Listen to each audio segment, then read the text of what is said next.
Bonjour, mademoiselle, dit le professeur. Bonjour, madame Carnon, répond Barbie et ses camarades de classe. Barbie n'en revient pas, elle passe l'été à Paris pour étudier le dessin de mode. Elle est toute excitée.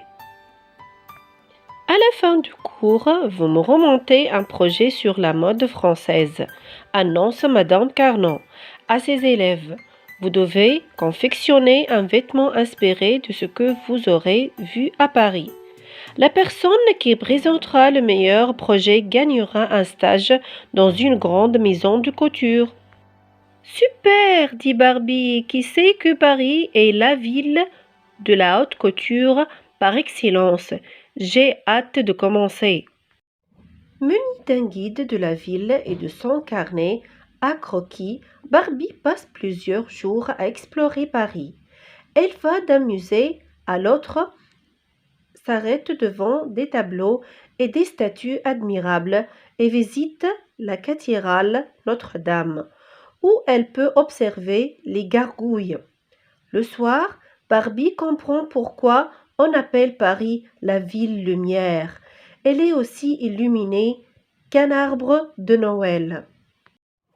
Barbie visite bon nombre des endroits indiqués dans son guide, mais son carnet à croquis est toujours vierge.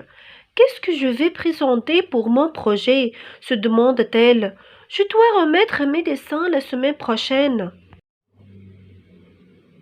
Barbie s'assoit un moment à l'extérieur du musée du Louvre pour écrire des cartes postales à ses sœurs.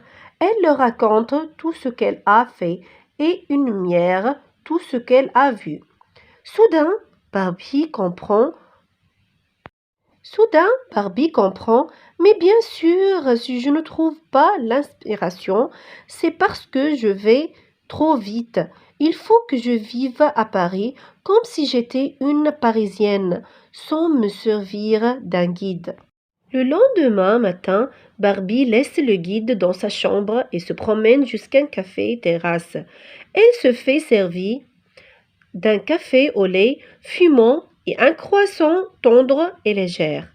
Elle me semble que je m'habituerai vite à cette vie-là, dit Barbie. Après le déjeuner, elle se balade le long de la Seine et s'arrête dans des boutiques et des marchés à ciel ouvert. Un peu plus tard, Barbie se repose, le regard tourné vers la tour Eiffel. Dans le ciel, le soleil brille et Barbie peut sentir l'odeur des fleurs tout près. Pour s'amuser, elle sort son carnet, se met à dessiner la tour Eiffel. Fait Barbie, satisfaite de son croquis. Je crois que l'inspiration est revenue. Barbie passe le reste de l'après-midi à prendre des notes et à dessiner des vêtements. La tour Eiffel ressemble aux robes classiques, un peu évasées, remarque Barbie. La robe que je vais faire ressemblera à Tour Eiffel qui brille au soleil. Le temps file et la fin du cours approche. Barbie et les autres ont travaillé très dur pour terminer leur projet à temps. Barbie découpe un patron de papier à partir de son dessin. Elle ajuste le patron sur un mannequin et fait les retouches nécessaires. Elle choisit ensuite un tissu chatouillant, le coupe et commence à coudre la robe. Barbie est très occupée par son travail, mais elle n'a pas oublié sa leçon. Elle s'amuse et profite de son passage à Paris. La journée des présentations arrive enfin.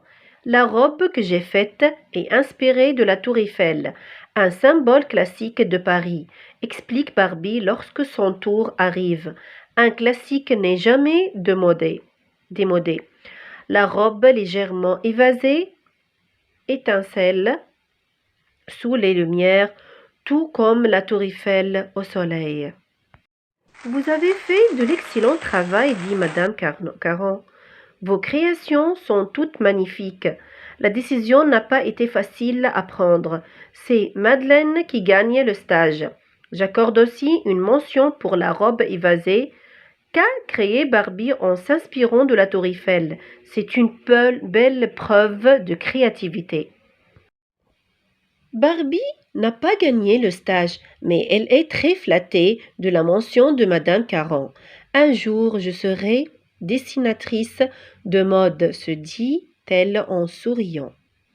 J'espère que vous avez apprécié l'aventure de Barbie.